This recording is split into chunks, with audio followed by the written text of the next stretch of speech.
Babies aren't just made in the bedroom anymore. While in vitro is now common, the lines of the fertility frontier have vastly changed. From lab-created sperm to choosing the sex of the baby, questions of science and ethics surround the quest for a baby.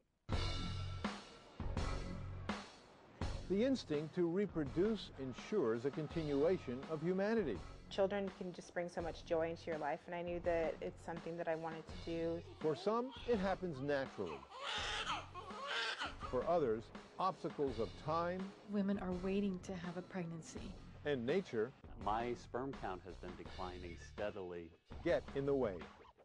It's not how important the age of the woman is, but it's her age of her egg that determines the success. Dr. Jane Frederick says a woman's egg quality peaks at age 27, then declines through her 30s. By age 42, a woman has only a 5% chance of getting pregnant with her own eggs. I've been in practice now over 20 years, and I have seen huge changes in the way that we can, the treatment that we can offer these women. Doctors are able to freeze embryos and sperm, but have less success freezing eggs because eggs have high water content. The egg doesn't survive when you thaw it.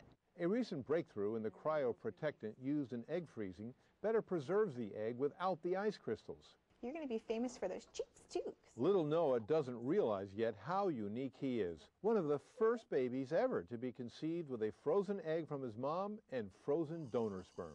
I just want him to have a normal life.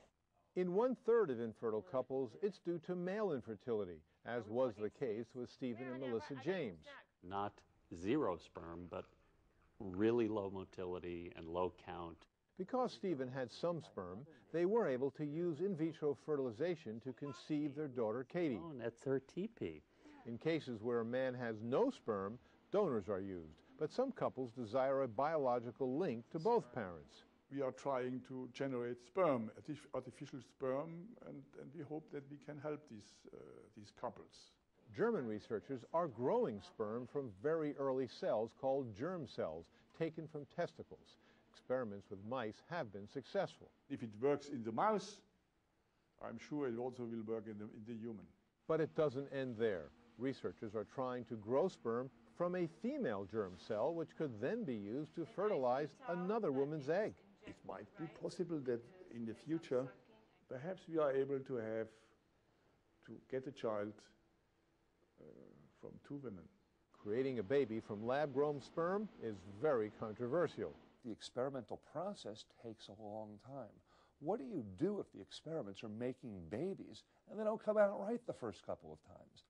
Another area of the fertility frontier is also raising huge ethical questions. If they want a boy, we give them only boys, and if they want a girl, we give them only girls. Pre-implantation genetic diagnosis, or PGD, once only done to separate healthy embryos from unhealthy ones, is now done to determine the sex of an embryo, and then only the chosen gender is implanted. In thousands of cases, we've never gone wrong. Gender selection is legal in the U.S., but illegal in many countries, including China, India, Germany, the UK, and Canada. I think there are still many people who strongly feel that this should not be allowed. Legal or not, many U.S. clinics won't do it. The idea that you would choose one sex over another is something that ethics requires that you give a good reason. And all the reasons that most of us can think of are not very good. Dr. Jeffrey Steinberg thinks it's just a matter of time before it becomes more accepted. It's new, we know it's controversial, it scares people, but I've been doing in vitro fertilization for 30 years, and 30 years ago in vitro fertilization was new. Major health organizations don't agree on the issue. While the American College of Obstetricians and Gynecologists opposes gender selection for personal selection reasons, the American Society for Reproductive Medicine says it's okay.